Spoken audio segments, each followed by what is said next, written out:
Welcome to Mentors.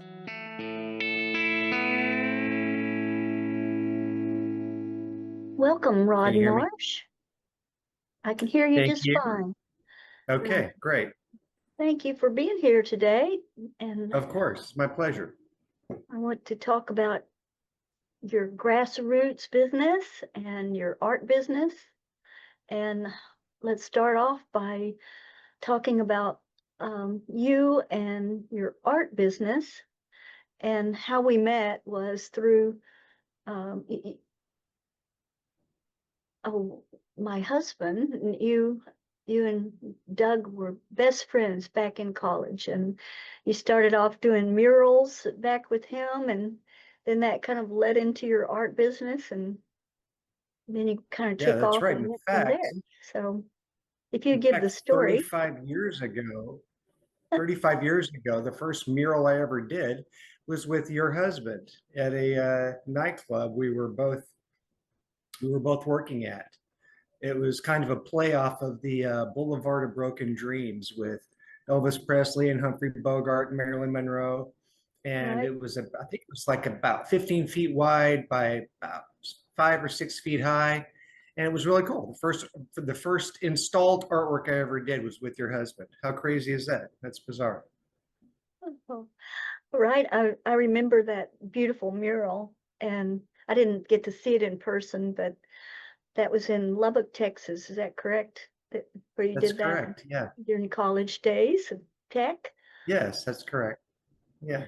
And then you kind of went from there, and just you became uh, an accomplished muralist, so to speak, and artist. So let's talk about that and how that built, and who were your mentors, like as far as being an artist. What led you, your creative desires? What sparked your spark? Okay. Well, even when I was little, I was kind of compelled to do art. I was always drawing, and I started actually taking a private painting class for $5 an hour on Saturdays. My mother would take me, and for 2 hours, a man by the name of Bill Conant taught me how to paint with acrylics. And so I was always compelled to do artwork. Uh, and but I never really thought I could make a living doing it. I always thought, oh gosh, the artwork that I was familiar with came in comic books, that kind of format, and I saw the masterworks, the historic works in history books, and I thought, oh my gosh, I can't do that kind of stuff. So I thought I had to find my own path, and I um, went to school. Actually, went into landscape architecture. So that's what I did the first 2.5, 3 years at university. And I learned how to design, and I learned how to color, and I learned how to put objects and images and how to design. And that's when university was a lot more affordable. So I could afford to kind of, oh, I don't want to do that anymore. I want to do art. I want to paint. So I quit landscape architecture. So ultimately, I went back into university and went into interior design. There, I learned how to design, and then I realized there was applications for doing applied art, like decorative arts. And I was fascinated with all the European style artwork, the artwork that was part of the architecture. And so I learned just by being self-taught and looking in books going, that's cool, I can do that. So then just telling people, hey, this is what I was like, a self-identified decorative artist. That's how I identified myself. So then I just started picking up a little bit of job, even at university, picking up a little job here, a little job there, and it kind of blossomed. And the next thing you know it, I've had enough work. So I was essentially doing murals and decorative art for 30 plus years. So as a self-employed artist, that's how I got rolling. At the end of this video, we're going to have pictures of the artwork that you've done so people can see that. And Then another phase of your life of what you're doing now is the Grassroots Lounge in uh, Brownsville, Texas, with your lovely wife, Tiffany. So tell me, I know that that was a long time dream of yours, because at one time you when you and me and Doug, my hubby, were together, you had it all laid out. I mean, you even had um, pictures of what you wanted to create, and your vision of what you've got now. But that's one thing that I want to emphasize, is how creating a vision and planting a seed, whether it's in your subconscious and you tell anyone about it, or you write it down, you create a vision board, or just a piece of paper or a napkin that you write on, or a dream that you have. So how that, how it turns into an actual business. And so let's start there, about your vision in the beginning, and then lead into what you've got going on now. Yeah, of course. So, as I mentioned, I was blessed, given the opportunity to be a self-employed artist.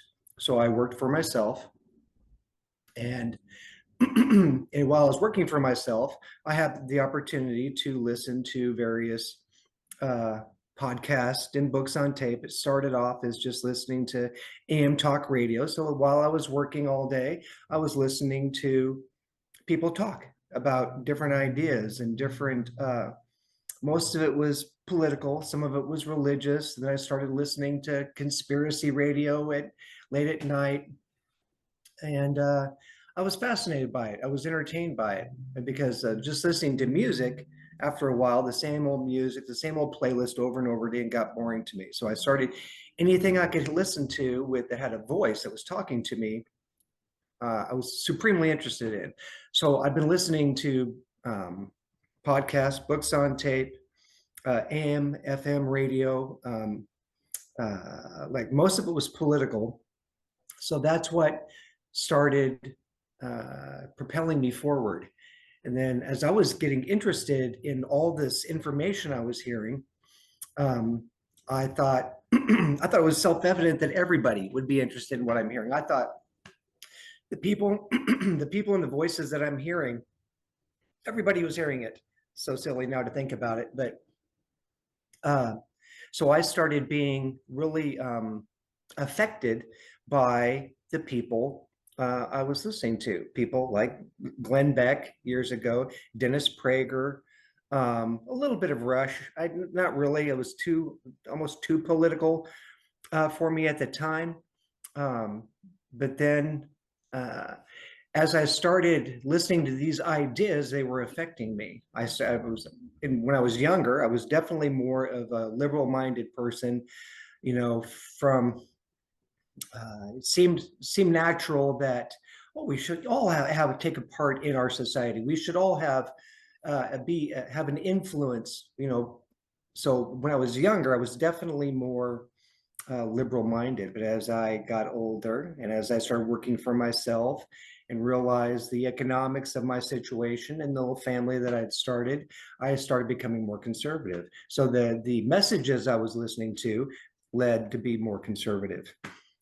So then I started thinking about the Norman Rockwell idealism of America, especially being an artist, being familiar with Norman Rockwell and some of these great illustrators, that I was like, well, where is that now in America? Where is that idealism in America? Where did that go?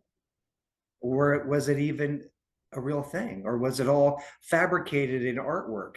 That in itself is interesting.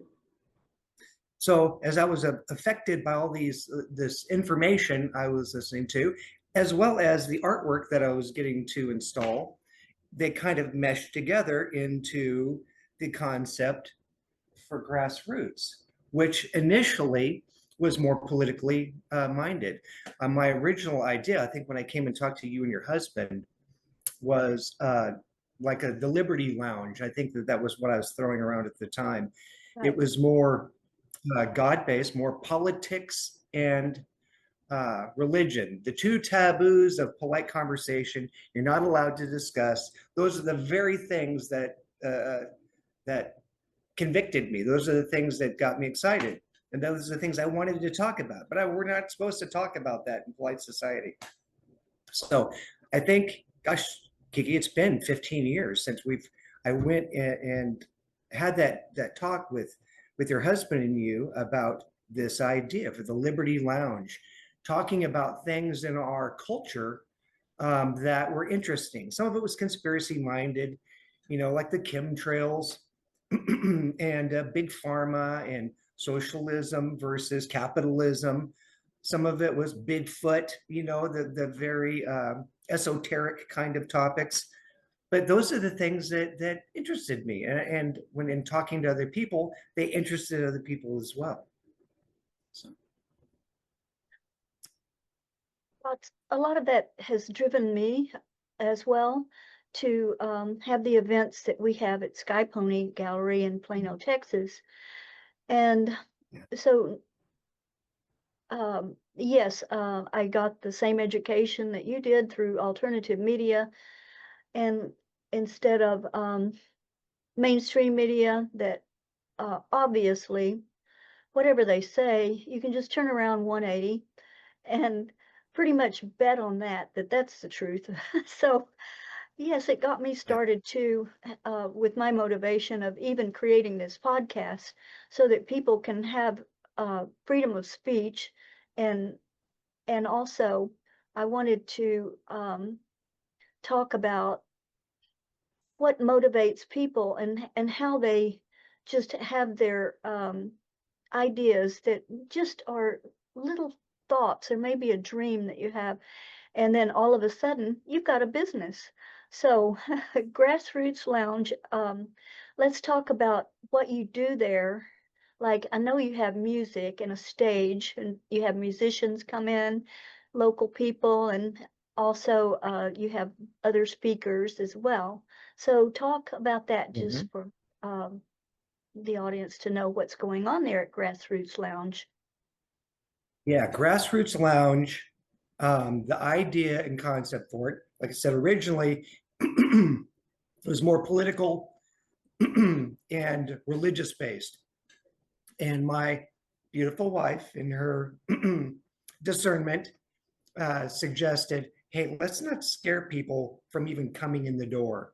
Let's make it more welcoming. Let's make it more, essentially that, more welcoming. So it was actually her idea to name it Grassroots Lounge, which I think is really brilliant. I love the name. And once she said that, I knew immediately that that's what it was going to be.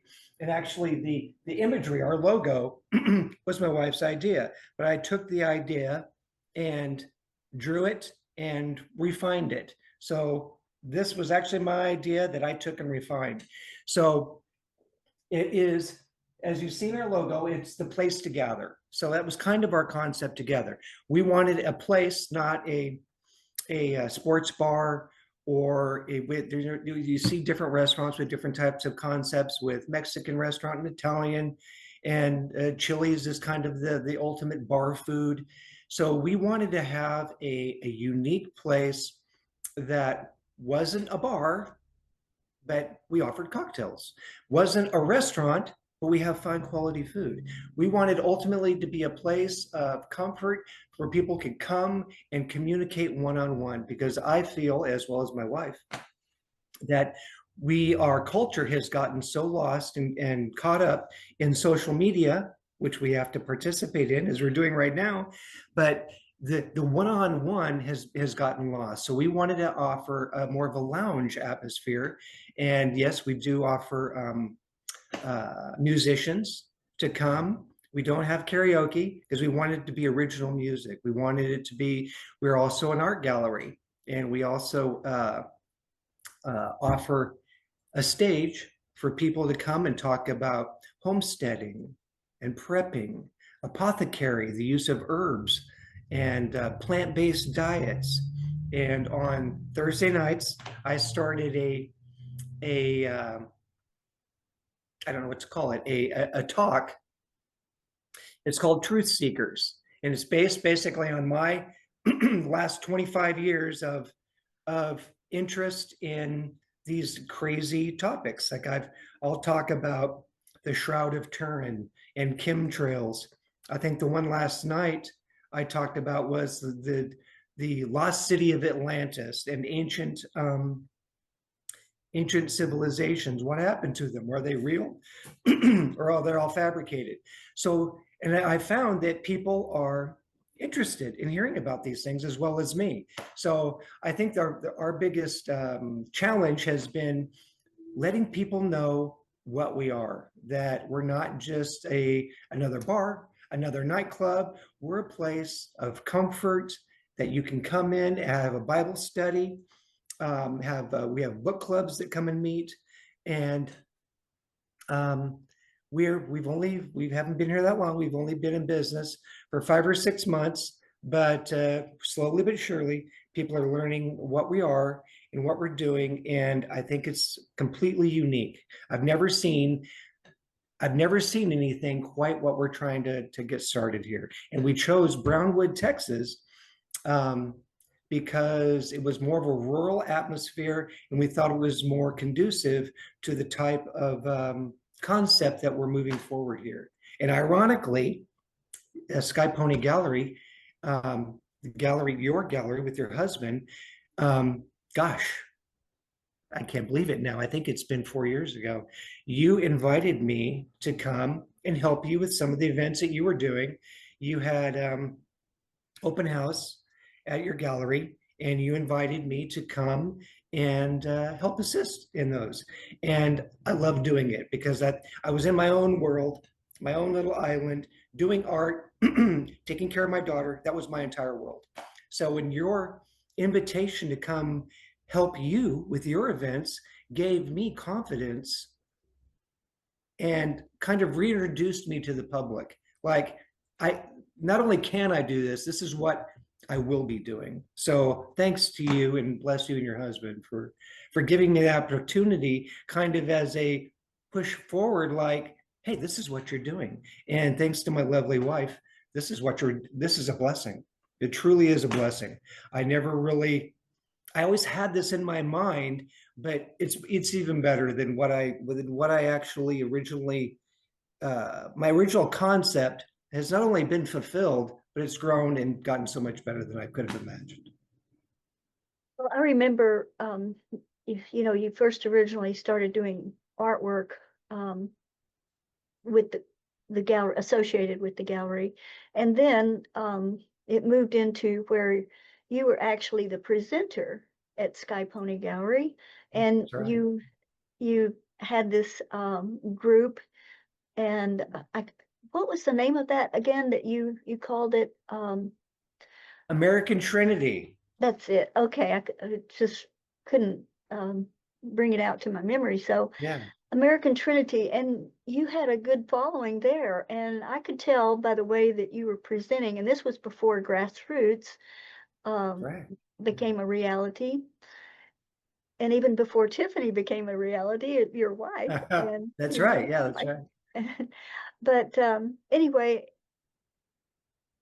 oh no, that wasn't. You'd already met Tiffany at that point. But anyway, back to the what you were doing then. I could see that same spark in you, that ignited Grassroots, your original idea. So I don't think that you even had the place at the time that you were doing those meetings, but Sky Pony, you offered me the venue. Because you had already been establishing, I'm sorry I interrupted you, but you had already established kind of a place. Hey, we have this gallery, Sky Pony Art Gallery, and we're trying to do something different as well. You have an array of beautiful art, and you're trying to bring in a different type of consciousness to the people, and offer something different, even at your gallery. And you invited me in because then it was American Trinity. What's funny, because that was more the political mindset. offered me to speak. And my wife says, hey, if you are so passionate about these ideas, maybe you should present at Sky Pony Art Gallery because they're offering you the opportunity to do that. And I thought, you're right. So I can remember the very first one I did, and writing down my ideas and then conveying them. It was uncomfortable for sure because I'm definitely no public speaker. But she said, you have to get out of your comfort zone. And if you're passionate about these ideas, you have to present them. And I did. And those little steps, thanks, appreciation to you and your husband and my beautiful wife, pushed me forward. And then slowly, this little bud of an idea, getting out of my comfort zone and just going, yes, not only can you do this, but you're going to do it and you're going to be good at it. Well, I'm not very good at it, but we're doing it.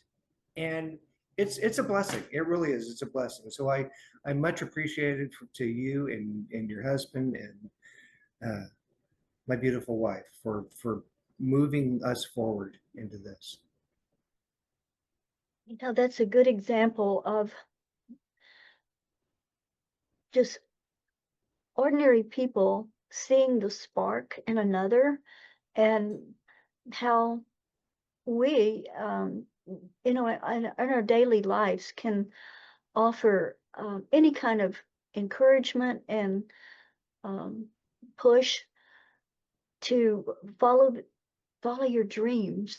And so that's what it's all about, is the way that we help others, in our day-to-day lives. And it can be big or small. It can be a lot of time or a little bit of time. But no matter what it is, we're always given that opportunity to, if you're in the right space of intentions and everything, but it doesn't even have to be conscious. It can be just helping a friend or giving a smile or whatever it is along the way. We are all mentoring others every day in our lives.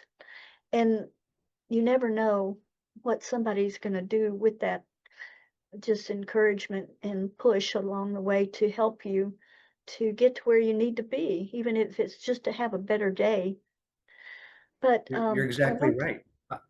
Yeah, so I'm sorry I'm interrupting, but what you're saying is exactly what we're offering at the Grassroots Lounge. We're offering a place where it's not church, but it's almost like a supplemental.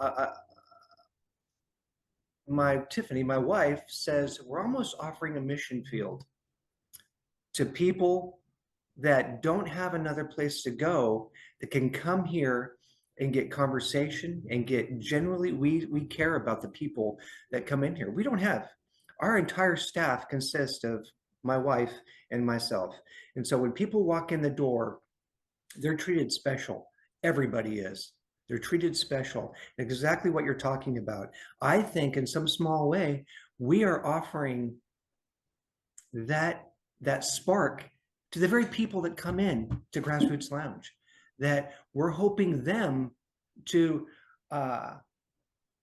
identify. And I can see it. I can see the change in people since we've only been open 5 or 6 months now, but we've have a few people that kind of come in regularly.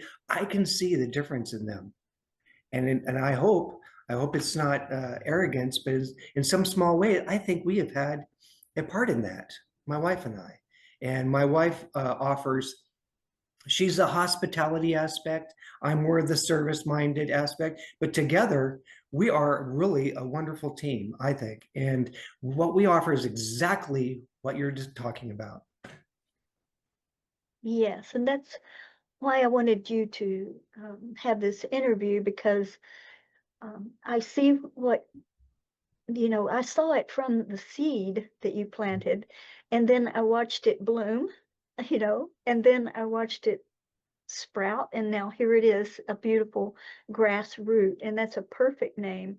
And it's a great place for people to come, even if it's just for comfort, in a drink or sandwich. They can Exactly. have many things fulfilled just by walking in your place. And it's so different than going to a bar. Uh, but, you can have a drink there. And it's a place where you can talk to people on an open, uncensored basis and maybe feel better about yourself when you leave. So it's more than just a lounge. It's a consciousness shift. So, and we You're do that exactly by right. right, and we can Yeah, do as a matter that of with. fact, as a matter of fact, just last night, we were here and there was probably, I don't know, 10, 12 people here, a slow night. And my wife was going, look around. And the people that came in as together, either individually or as a couple, they were all interacting with everybody else that was in the room. You wouldn't see that anywhere else. So the people that came in, you could see the interaction with this couple or with that group, with these people. It was actually very cool. She goes, it's exactly what we had envisioned from the very beginning. It's happening before our eyes. Super exciting. And just what you were talking about coming and sharing a cocktail. Yeah, we don't position ourselves as being a traditional tavern or pub or a nightclub. We are more of a rural, have a more of a rural location. We're in the Bible Belt. So we were getting a little bit of pushback because we serve alcohol and you're having Bible study and you serve wine. Oh my gosh, can you do that? Well, of course you can do that. And we don't condone people coming in here getting drunk, but we do condone and help to support people coming in a relaxed atmosphere and having a cocktail, sharing ideas and sharing conversation. It's exactly what we used to do. We used to do these things naturally. So hopefully in some small way, we're bringing back uh, part of our culture that's been missing. It reminds me of sitting on the porch talking with your neighbor, and before internet and before TV and took over the mainstream media, poisoning our minds. But true conversations, heart to heart um, connections, way to meet people that are on, your wavelength, finding your tribe, and just feeling so good about yourself because you found this outlet. So that's a wonderful thing that you've done. And so what are you like? This is we're filming this on the full moon, August the 9th, 2025. Oh, we So sure are. what are your what are you creating for the future?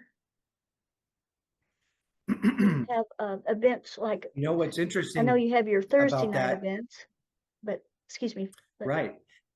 We're trying to, we do have a full schedule for the next month and a half, 2 months of live music, various, and we're small. Our little stage is small. So our little place is very small. And when I very first came in here, I thought, oh my gosh, it's going to be too small. But it's exactly what it needs to be.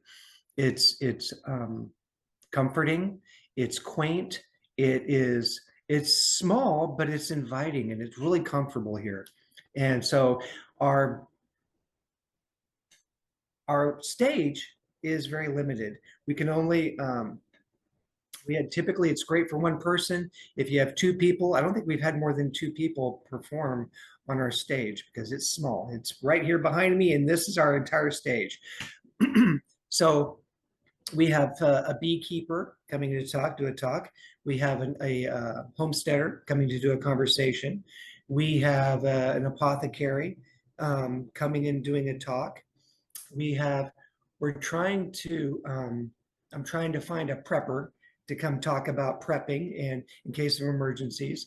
We're having, thing is, we're trying to hold, we have the idea of grassroots, but we're trying to give it to God and let God turn it into something it's his will what this turns into. So we're just trying to hold on tightly, hold on loosely, and let it turn into, let it grow into what God will it. And that's our vision. We don't know truly what Grassroots will be like a year from now. We we have ideas, but not really, because we're giving it over to God and letting him grow it at his pace and what he deems fit. Because it's already better than uh, my mind could have imagined. So you are open to people contacting you if they want to give a speech there. We're going to have your information in the description below.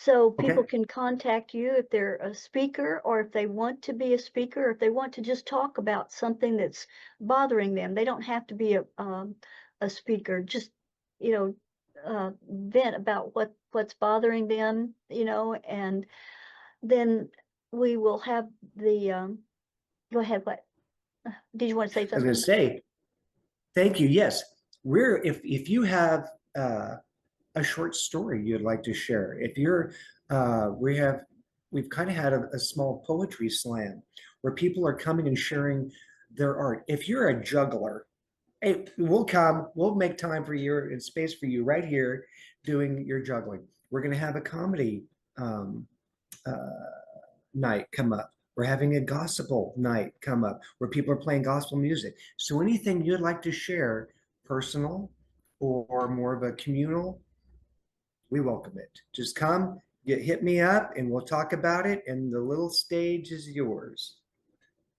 Wonderful. Well, um, if you're in Brownsville, Texas, Brownwood, pardon me, Brownwood, yes. Texas, please go by and see Grassroots Lounge, and then you can look them up and get a hold of Rod Marsh, and maybe you'll be behind that microphone talking to Andy. um, and venting, presenting whatever you want to do, singing, doing comedy.